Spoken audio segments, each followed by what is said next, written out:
Hoy presentamos un caso muy particular de investigación de abducciones aquí mismo en la provincia, en Capital Federal en realidad, que se da en plena ciudad. Esto es lo llamativo y sobre todo sorprendente de entender que cómo operan en este tipo de abducciones alienígenas en plena ciudad. Así que presentamos un caso que sorprende por la cercanía bien local.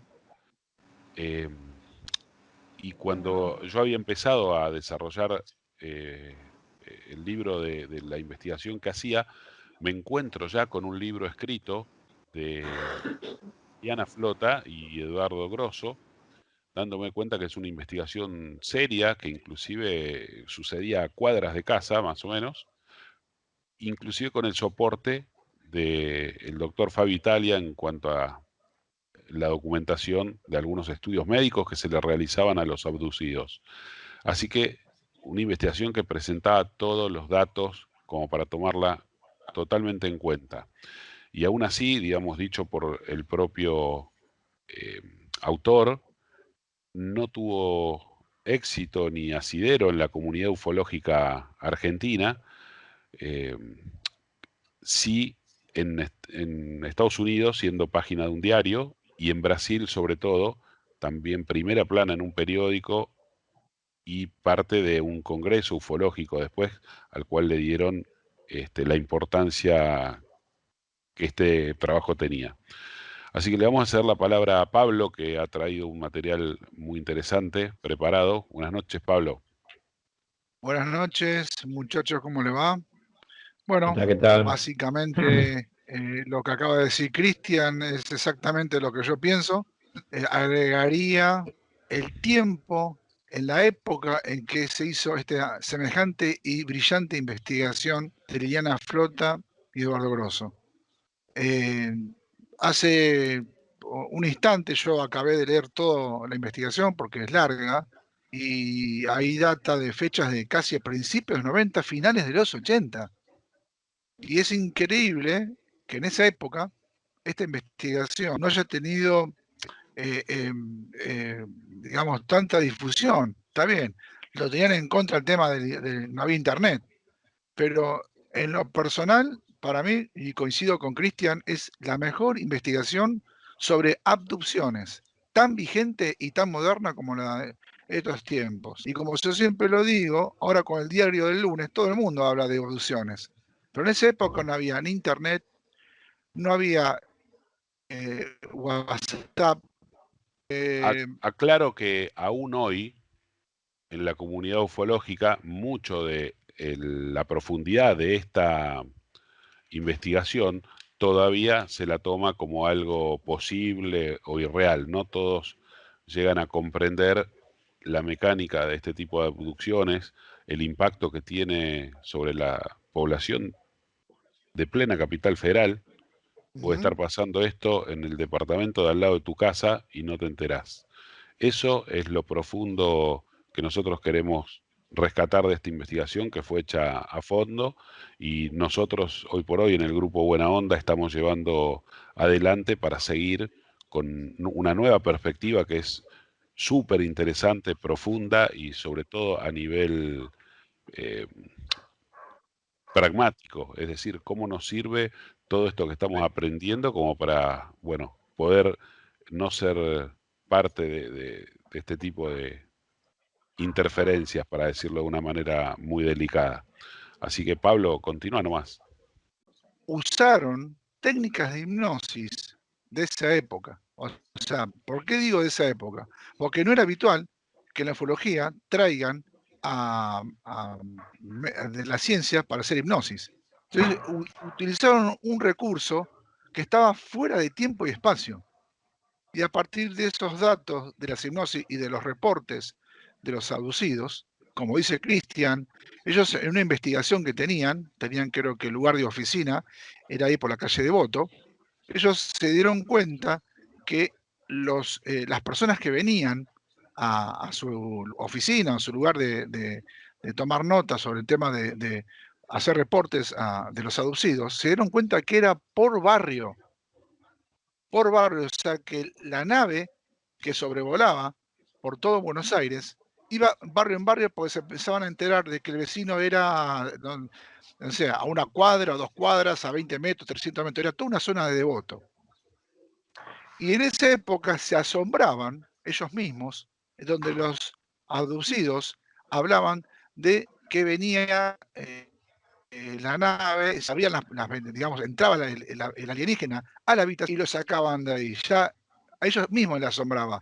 Hoy en día, eso sabemos que los que estamos en el ambiente ufológico, sabemos que eso ya es natural, de la información, como ellos hacen, cuál es la mecánica de la abducción. O sea, viene la nave, entran dentro de la habitación, abren de una manera un portal y se llevan a la víctima. Ellos estaban asombrados en esa época. Sin embargo, dieron con esa tecla que es increíble. Las técnicas de hipnosis que hicieron, si bien no fueron tan populares, pero fueron suficientes como para denotar que los abducidos dieron con una realidad real de la situación, porque nosotros podemos enfocar la abducción en varios derivaciones. Los hermanos salvadores, los hermanos espirituales, o esta investigación que su título dice Terror Nocturno. Terror Nocturno. Porque realmente las personas que tuvieron este problema quedaron traumadas, ¿sí? Y se realizó en tema de los 90. Yo acá voy a hacer un párrafo, por ejemplo, que ellos dicen que dentro de la habitación o nave descripta suele verse un ser similar pero más alto que los testigos. Identifican como el líder. Extrañadamente, la mayoría de los protagonistas afirman conocer a este ser alto, como si hubieran conocido de anteriores oportunidades. Con respecto a este ser, hay algo sumamente extraño. Muchos de los testigos afirman que se trata de una hembra, aunque no haya ningún rasgo físico que lo demuestre. En la precaria comunicación que se establece con estos seres, el humano siente que este ser, forma femenina. Este es un dato muy interesante que nos ha llevado a una reflexión. Entonces, esto que dice ellos de que hay una hembra detrás de la dinámica de adopción es muy compatible con las investigaciones posteriores, en donde, por ejemplo, en John Mack o Bud Hopkins o Corrado Malanga, vamos a poner ejemplo, Carla Turner, que hablaban de esta presencia femenina que está sobre detrás de las naves, 25 años atrás. Eso es muy interesante porque es un dato puntual, ¿sí? Vamos a otra leyenda, por ejemplo. Acá, en el terror nocturno, es increíble que ellos dicen el protagonista. Ellos no lo veían como una víctima de abducción, pero está bien, en la época me parece que está perfecto eso. El protagonista comienza a sentir rigidez muscular, no puede moverse, salvo los ojos. Un sonido persistente ensordece y anula el oído derecho, escuchen bien, no dijo izquierdo, oído derecho. Y unas varias figuras fosforescentes aparecen a veces atravesando las paredes. Comienza la introducción de sondas, extracción de sangre, esperma, tejido, punciones en los ovarios o a través del ombligo, en el caso en el que el protagonista sea una mujer. Por eso estos datos, cuando ellos dicen de que es el oído derecho, es muy común que los zumbidos que se transmiten a través de esa sonda que le ponen atrás, ese implante, es de la oreja derecha, del oído derecho, y no del izquierdo. Son detalles muy puntuales con ese tema. O por ejemplo, que dice, miren esta situación de esta investigación de hace 25 años atrás, yo lo quiero leer textualmente. Dice así, puede resultar llamativo o acaso parecer una locura el hecho de que la salida de la escena de estos seres atravesando la materia sólida, ya ellos se sorprendían de que los alienígenas se atravesaban las paredes para hacer adopción. Algo parecido al fenómeno cuántico denominado efecto túnel, o lo que en la parapsicología científica se llama fenómeno de aporte. O sea, una desmaterialización de un objeto y su posterior materialización en otro lugar. Ellos estaban hablando de este tema y la verdad que es increíble que ya en un reporte de hace 25 años atrás estaban dando con la tecla, con la verdadera casuística de la adopción. Por eso es que les costó tanto insertar toda esta teoría, ¿no? Y este conocimiento empírico que recabaron a través de esta investigación en el ambiente ufológico. Menos lograr pensar ni siquiera hoy en día con el trabajo que estamos haciendo nosotros, con las pruebas que tenemos y demás, tener, por ejemplo, un espacio en un medio masivo de comunicación. Primero, como para alertar a la gente y que se pongan en una posición energéticamente más firme. Es muy importante conocer la problemática porque de no conocerla uno es víctima de este tipo de avance y ni siquiera puede reaccionar. Así que imposible meter el tema todavía hoy. Sí, sí, tal cual. Hoy por hoy, la dinámica, porque hay que entender algo muy claro. Hay una sola dinámica de adopción, no hay diferentes teorías. La adopción es una, y la adopción tiene que ver con el secuestro. Secuestro sin permiso de seres humanos. Y no hay otra variable. Entonces no podemos hablar de hermanos superiores que vienen a hacernos un buen encuentro espiritual. Es terror nocturno, la gente sufre, había traumas. ¿eh? Acá, por Exactamente. ejemplo, hago un comentario, ellos dicen así, hablando de este fenómeno de que la nave, porque ahora si nosotros lo podemos hablar, una nave que está por arriba de una ciudad haciendo una adopción, es totalmente incompatible con lo que es la ufología, porque la nave es una nave física. Sin embargo, acá lo están diciendo. Dicen así, por casualidad o por casualidad de estar trabajando durante varios años en el barrio de Villa Devoto, Capital Federal y República Argentina, hemos tenido la suerte de encontrarnos con una docena de casos que en el primer momento creímos desconectados entre sí y en los que ahora hemos encontrado coincidencias. Sin dudas, las más sorprendentes son la sincronización de tiempo y espacio. Todos estos casos ocurren en un radio de 10 cuadras en el término de un año. Eso es increíble, esa información. Es increíble. Ni el mejor ufólogo acá de Argentina pudo haber tocado ese dato. En las investigaciones de Carla Turner, ella también dice lo mismo, que utilizan barrios, van seleccionando a las víctimas compatibles con el ADN o con su energía y hacen el trabajo. 25 años atrás dijeron esto. Entonces, obviamente que para mí esta investigación es fascinante. Sí, otro relato de la descripción de los cuerpos. Estamos hablando, acá dice, mes de marzo de 1990 y hasta mediados de 1992. El cuerpo era muy pequeño, según los relatos de las personas que eran aducidas. Podían ser pequeños brazos y sus manos, todo envuelto en un mismo brillo verde. Estas manos no tenían 5 dedos. Este es un dato también importante.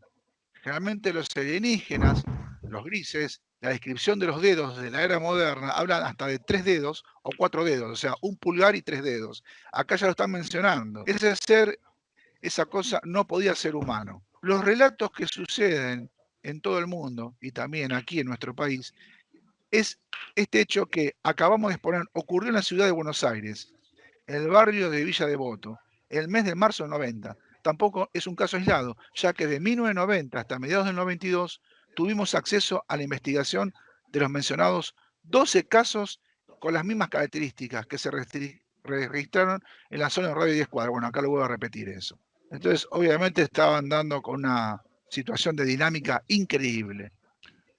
Pablo, una acotación para la gente que escucha es, si bien ellos en esta investigación hacen referencia al barrio de Devoto, tengan en cuenta esto, ellos vivían en el barrio de Devoto y se enteran de los casos que están pasando en su barrio. Eso no quita que esto esté pasando en todos los barrios, primero y Sin principal. dudas. Y los datos que dan ellos de la fisonomía corporal de estos seres es coincidente con la de investigadores que en la actualidad inclusive están dando en todo el mundo. Es decir, coinciden perfectamente en las descripciones, en el modus operandi, en el tipo de operación que es totalmente para nosotros inentendible, porque ¿cómo puede ser que un ser atraviese una pared? O sea, nosotros no podemos entender eso si no nos preparamos primero para, con conocimiento adecuado, entender el funcionamiento de las realidades de dimensiones superiores, otras densidades. Sí, Entonces, sí, primero hay que entender todo eso para ver que esto es perfectamente factible con esa tecnología. tal cual, tal cual. Eh, aparte también, la suerte de que los abducidos se acuerdan de estas cosas, porque realmente los abducidos no tienen, acá hay una descripción de lo que vieron, ¿sí? También otra cosa que ya se han topado, ¿no?, es justamente que es un tema muy controversial, el tema de la hibridación y los temas de los fetos. En sus investigaciones hablan de casos, y varios casos, de los bebés que nacen y a los 3 meses desaparecen dentro del vientre, de casos de enfermedades como un fibroma que la madre tiene y de repente a la semana que viene desaparece esta patología. Y se ha comentado, más allá de investigaciones, que esto sería una especie de milagros, o que el alienígena en realidad lo que hace es ayudar al ser humano. Es totalmente lo contrario. Si ellos tienen que curar un fibroma, lo hacen justamente para mantener a la madre y al bebé sanos, para seguir haciendo la fechoría de extracción de energía, de hibridación, de extracción de óvulos, de espermatozoides, pero no son milagrosos, ¿sí?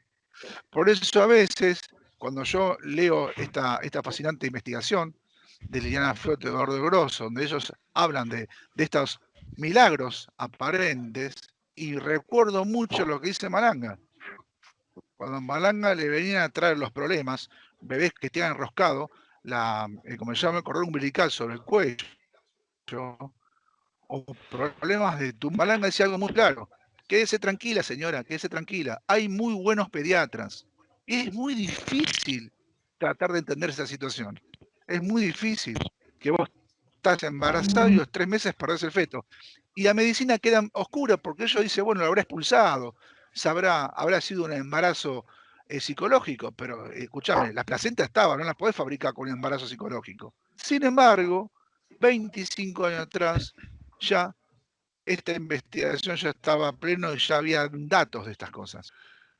Fíjate vos que cuando te pasa lo de tener una parálisis de sueño de repente y vas a un neurofisiólogo clínico, te dice también no te preocupes, no pasa nada, es que el cerebro se despertó, pero los músculos todavía no se conectaron con el sistema nervioso motriz, bla, bla, bla. Y yo le decía, doctor, si te pasa eso, ¿vos tenés sensibilidad en la piel? Y no, porque no tenés sensibilidad porque justamente el sistema nervioso no se conectó. Y entonces no es lo que me pasó a mí, le decía. A ver, deme otra explicación porque eso no es lo que me pasó a mí. Y no tienen explicación porque los hacen estudiar de una forma que de alguna manera te tapan la información real.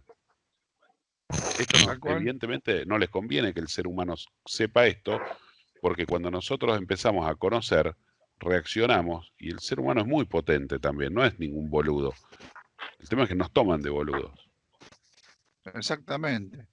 Pero bueno, cabe destacar que esta información que tenían en esa época era una vanguardia increíble, o sea, estaban a la vanguardia de todos. Eso es increíble. Hay un punto fundamental de las investigaciones modernas que tienen que ver con la comparativa analógica de lo que es Carla Turner y Corrado Malanga. Muchos de los testigos describen, antes de ver el ser y antes del missing time, o sea, ven al ser, recuerdan algo y después pasan 2 horas y despiertan en otro lugar. Ok, le estaba diciendo con el tema de una característica de la era moderna de los abducidos y algunos que entran en hipnosis, reportan entre la aparición del alienígena y el missing time, hacen un punto clave. Recuerdan que ven una luz azul, ¿sí? una luz azul. Después, en la ampliación de la hipnosis, se dan cuenta que esa luz azul en realidad es la luz del entorno de la iluminación de la nave, es una luz constante que viene de todas las paredes. Y este punto de la luz azul es fundamental porque no escuché en ningún otro lado el tema puntual de la luz azul y el tema puntual de la luz azul que describen en las investigaciones de terror nocturno. Acá se lo voy a leer un poquito, ¿me escuchan bien? Sí, Entrevistamos a su hija mayor, Laura, en ese entonces de 41 años, que nos comentó haber descubierto manchas de sangre en su cama, a la altura de su espalda, que también se evidenciaban en el camisón. Su esposo recuerda haber despertado una madrugada cuando una intensa luz azul entraba por la ventana inundando la habitación. Laura dormía profundamente y él inexplicablemente volvió a dormirse sin entender. Al día presente, por qué no se levantó a investigar lo que pasaba, puesto que la ventana daba a su patio, de donde provenía la luz. Esta luz azul que ellos ven siempre está asociado con la nave. Lo que pasa es que ellos a veces los fragmentos de memoria vienen a veces superpuestos porque obviamente como hubo una alteración de tiempo y espacio, ellos creen ver la luz, pero en realidad es la luz de la nave que está dentro. Por eso me fascina esta investigación. En la misma página 21, sí, creo que hay un audio sobre la luz azul, ¿no? Luciano, ¿lo podemos poner? Y comienza a relatarme varias cosas y menciona una habitación azul. Para mí, escuchar habitación azul hace saltar la alarma, porque sé que es la habitación azul en donde te operan, donde vienen los pequeños, pero aquellos negros, traslúcidos, lo son tantos que parecen azules porque la luz es azul. Bueno, ahí está hablando de la traducción de Malanga, de que cuando dice que luz azul se enciende las alarmas porque sabe que tiene que ver con la nave. Poner el audio del alien observador. Ok. ¿Qué altura tenía? Más o menos como un chico de 9 o 10 años, algunas veces un poco más alto. A grandes rasgos hay de dos tipos, uno de 1,20 m y el otro de 1,50 m, que es ese que tiene el rostro un poco más parecido a un insecto y que es el que manda a los otros más chiquitos. Todos los describen así. ¿Cómo estaba vestido? Parecía un mameluco o un mono gris azulado, muy ajustado, parecía la piel de los delfines. Algunas veces tienen como un cinturón o un arnés negro. Además tienen un casco gigante, enorme, con grandes vidrios de forma almendrada que cubren los ojos, y de los pies no me acuerdo. El casco no está, pero una cosa que se le asemeja mucho es la cabezota, con los ojos así grandes. Se toma un abducido y le haces este trabajito, le decís, mira, ¿ves a este pequeño? Que es ese que tiene ese olor tan desagradable y que cuando camina hace un ruidito, que cuando estás en la cama escuchás esos pasitos como de conejos, y cuando él se te acerca y te mira con los ojazos y gira la cabeza, el ojo se vuelve todo vertical, negro, grande, transparente, y cuando vos mirás dentro del ojo se refleja lo que está detrás tuyo. Cuando el sujeto se recuerda esto, algo dentro suyo se mueve y aunque si no se lo recuerda, se defeca encima.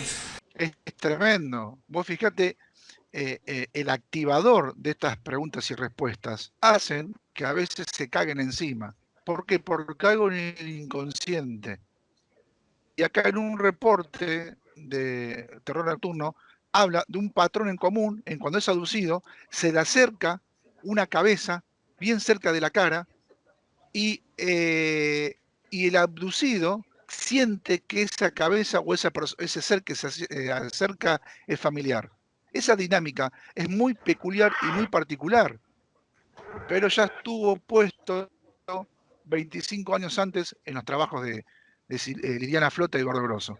Y a mí me maravilla eso, porque sé que esta información de la cabeza que se asoma, de los fibromas que desaparecen de las mujeres, donde Malanga dice, bueno, hay muy buenos pediatras, y la semana que viene la abducida del terror nocturno dice que desapareció los fibromas y que también desaparecieron bebés en algunos casos.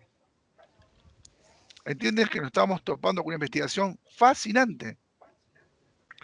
A ver, Luciano, si tenés el video para mostrarlo.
Bueno, acá le voy a leer una información puntual en la investigación de terror nocturno, en donde dice con respecto a las marcas en el cuerpo de los abducidos.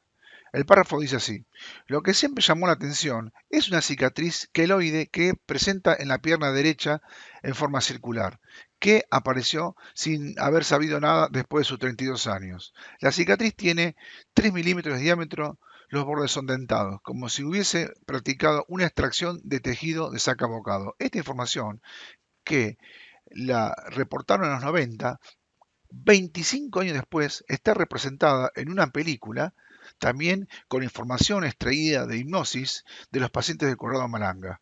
Justamente en esta representación de la película, habla de lo que es la marca en la rodilla. Ustedes ven que acá está con el láser, ¿ve? Que está justo haciendo el roce. Lo que sería la pierna, generalmente es por debajo de la rodilla, es en la pierna derecha y pierna izquierda. Esta información estuvo representada casi 25 años después de los que Terror Nocturno lo había expuesto. Bueno, acá voy a leer otro párrafo, también con la misma situación, que fue representada 25 años después en una película italiana sobre extraterrestres y adopciones. El párrafo dice así: el testigo está aterrado y nota la cara del ser a pocos centímetros de la suya. En ese momento el protagonista se tranquiliza y siente como que conoce al ser desde su infancia. Ahora, si vamos a la película, lo van a ver esa representación como el ser se acerca a pocos centímetros de la cara del abducido, y en este caso, en el terror nocturno, dice que los tranquiliza. Pero es increíble descubrir que estos datos de información salidos de los abducidos ya estaban denotados en terror nocturno. Es impresionante. Por eso yo siempre digo que el terror nocturno fue una de las mejores investigaciones sobre abducciones en Argentina, sin dudas.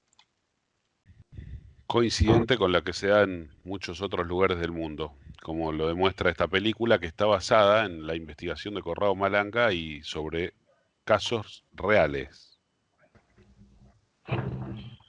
Bueno, ahí también la investigación figura, en los 90, figura el informe Roper. El informe Roper tiene que ver con una especie de evaluación, de autoevaluación. Me parece que lo hizo John Mack, Bob Hopkins, David Jacobs. Todos hicieron y hicieron como una especie de preguntas para activar el inconsciente del abducido. Posteriormente Malanga lo hizo en 55 preguntas, ¿sí? Y esto es algo controversial porque muchos ufólogos, al menos 2 o 3 que yo he escuchado, dicen que este tipo de preguntas y respuestas es un activador, una inducción incondicional al paciente para una futura hipnosis. En realidad, lo que se hizo con ese reporte es poshipnosis. O sea, en el caso de Malanga, el tipo no podía hacer 10.000 hipnosis por mes. Entonces, es posteriori, ¿sí? Y después más allá, Malanga crea unas técnicas que son que escapan a la hipnosis, o sea, son personales, pero no es un tema inductivo, porque justamente cuando uno tiene algo adentro y hay un recuerdo, es un activador. Entonces significa que si se activó los semáforos rojos del inconsciente, significa que estamos en una interferencia, no es inducción.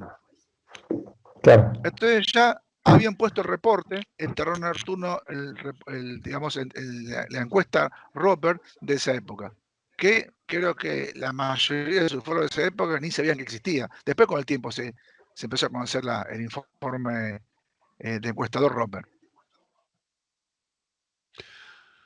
Y sí, bueno, el tema es, hoy por hoy todavía seguimos en pañales y luchando contra la idiosincrasia, te diría, estancada, antigua, donde le tratás de explicar la fenomenología desde este tipo de investigaciones, con un sobreesfuerzo en aprender técnicas muy modernas y te siguen diciendo que sos el loquito de la ufología. Entonces, está complicado, ¿no? Como dice Corrado acerca de la posición del ser humano, estamos en una posición muy complicada todavía.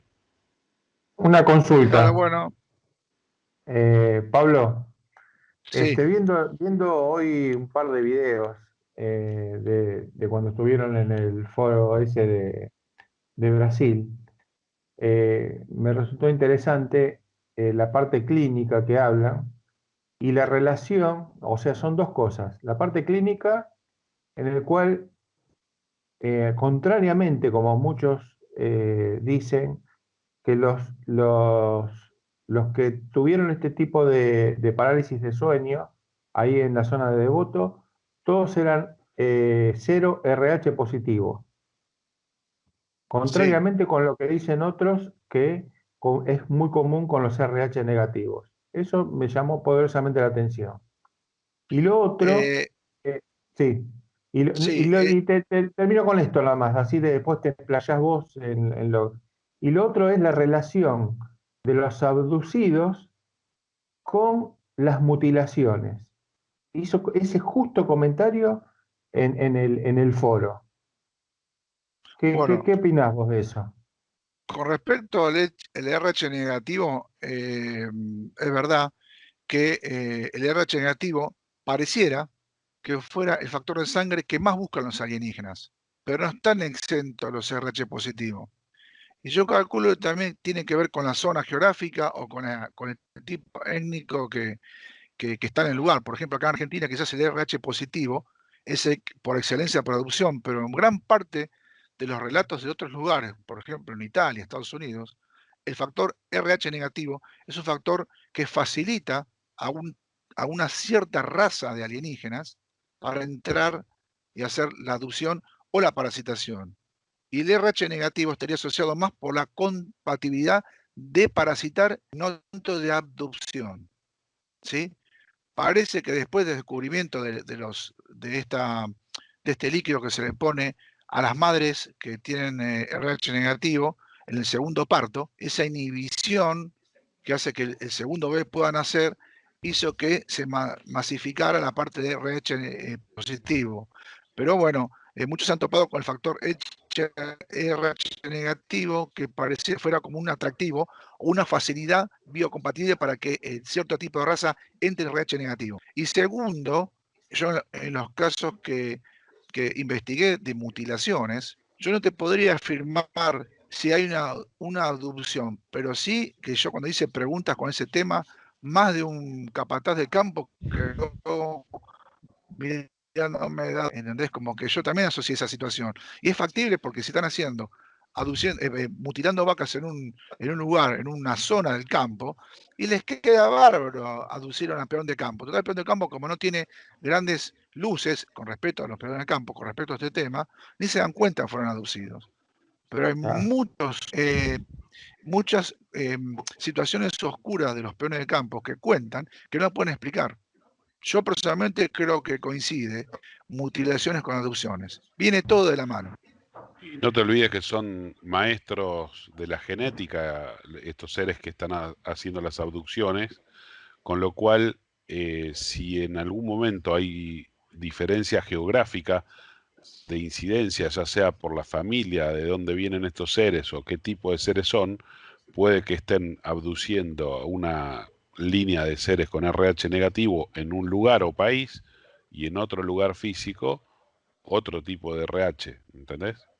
Claro, claro, sí, sin dudas, sin No dudas. todos buscan lo mismo, no todos hacen el mismo tipo de interferencia, ni el mismo tipo de uso, por así decir, de la raza humana.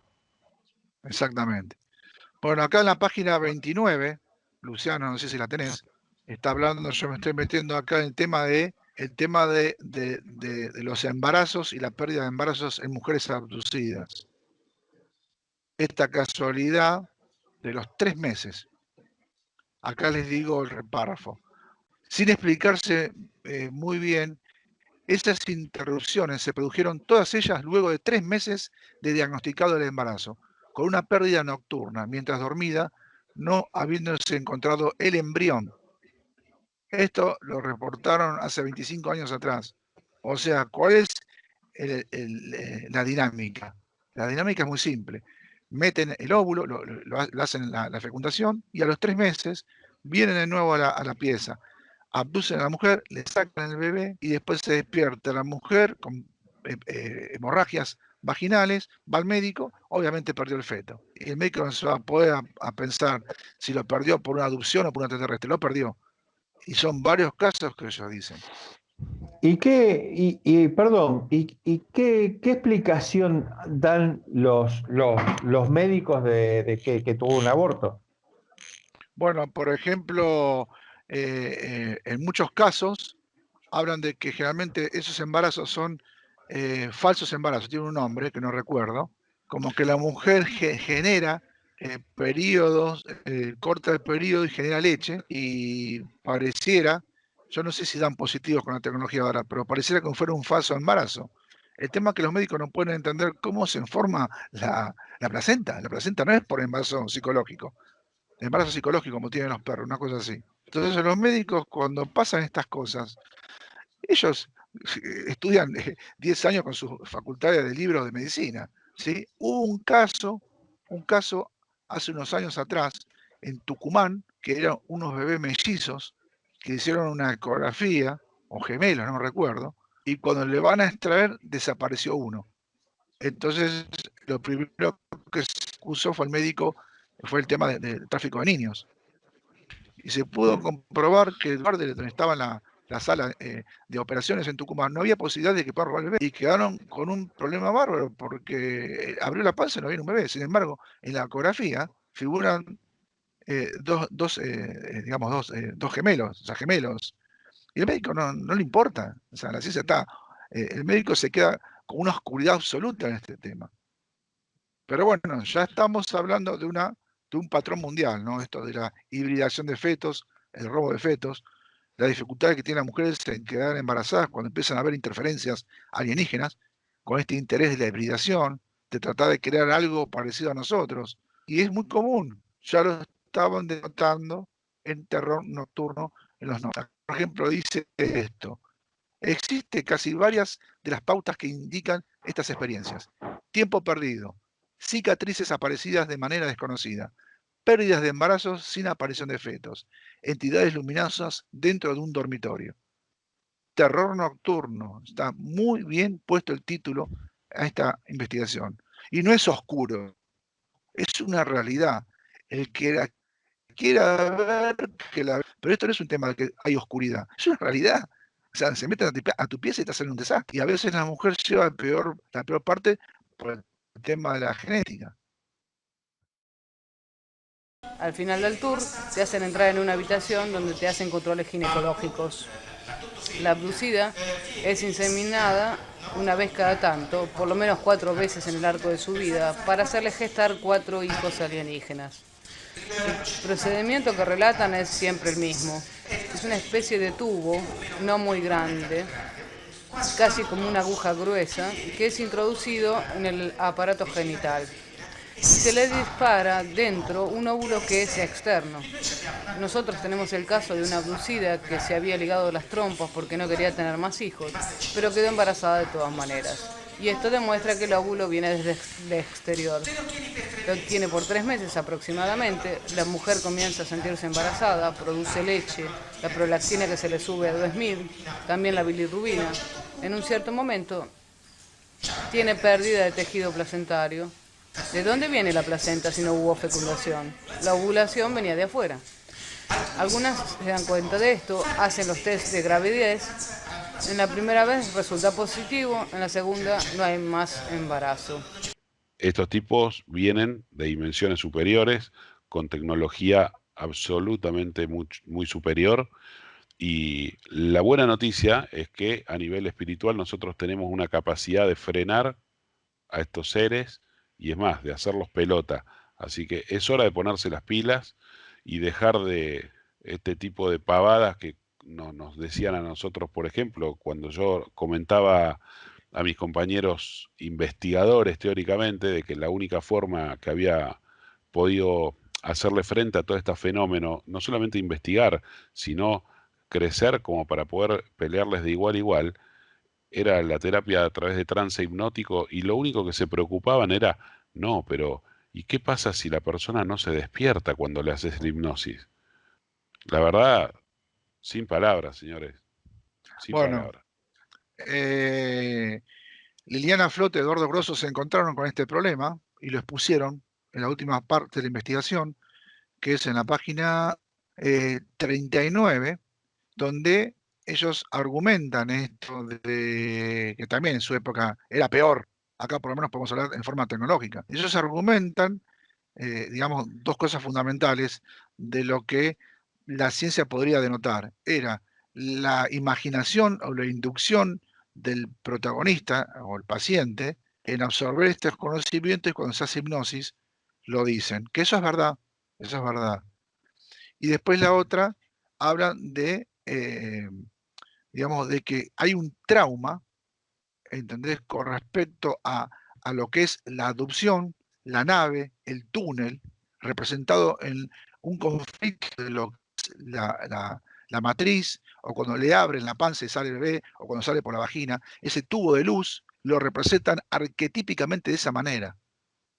Entonces ellos dicen acá, absolutamente eso es falso. ¿Por qué las personas que tienen conflictos de la infancia, traumas, siempre el patrón común es de los aliens? Entonces acá ellos dicen, ¿por qué en Argentina eh, un caso traumático de los Falcon verdes, que no sé, es que es mucho más oscura, pero no, siempre el tema de los aliens? Entonces ellos ya habían este problema. Se encontraron con una pared de la ciencia que le dice, no, mira, esto es imaginación, no, esto, mira, esto es la representación arquetípica de una nave que es la panza, el vientre, y ese tipo de cosas, que la luz, que el cordón umbilical, es una falacia, una estupidez terrible. Ellos se comieron el garrón antes que nosotros. Lo que pasa es que educadamente lo pusieron en una investigación. Entonces dicen que es totalmente falso, que ellos, ¿cómo se llama? Las hipnosis que hacen y sus investigaciones, siempre es el mismo patrón, seres alienígenas que vienen a aducir. O sea, hay muchas maneras que uno pueda fantasear, que puede ser un falcón verde que te venga a que te convertís en un evento alienígena, que el visitante dormitorio son seres alienígenas que vienen a secuestrar o a extraer energía o a hacer hibridación, y lamentablemente es un tema oscuro, pero es una realidad. Por ejemplo, acá dice, increíble esto, Cris, dice, ¿por qué inventar un secuestro de este tipo? ¿Por qué la descripción es tan parecida sobre la curiosidad de estos seres por los aspectos de la sexualidad humana? Si la hipnosis que discutimos en este capítulo fueran verdaderas, ¿no sería más lógico elaborar un caso de incesto o violación tan común en el pensamiento de los hechos cotidianos? ¿No sería más lógico imaginar con el pasado de nuestro país que nos secuestra un falcón verde con gente encapuchada en su interior? Y sin embargo, no hay denuncias de este último tipo. Siempre es el gris o un pequeño de color verde protagonista en las experiencias ajeno a nuestra vida normal. Es tremendo, es fascinante esta investigación. Todo lo que estamos hablando ahora lo dijeron ellos hace 20 años atrás, es increíble.